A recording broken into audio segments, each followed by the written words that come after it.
তুলা রাশির জাতক ও জাতিকাগণ 2025 সালের প্রথম থেকেই নতুন চাকরি বাকরি পাওয়ার যোগ আছে, নতুন কাজে সাফল্যতা পাওয়ার যোগ আছে, নতুন চাকরি পাওয়ার প্রস্তুতি আপনি নিয়েছেন।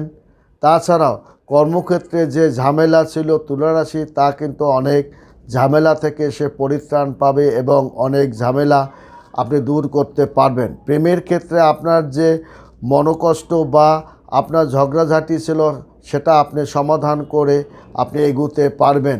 তাছাড়া আপনার বিবাহ করার একটা সম্ভাবনা আছে বা বিবাহের কথাবার্তা আপনি বেশ অগ্রগতির দিক ধাবিত হবে। এই বছরেই আপনার স্বাস্থ্যে কিন্তু ভালো উন্নতি হবে এবং একটা আপনার পুরানো রোগ থেকে আপনি পরিত্রাণ পাবেন এবং ধীরে ধীরে আপনার ব্যবসা, গান বাজনা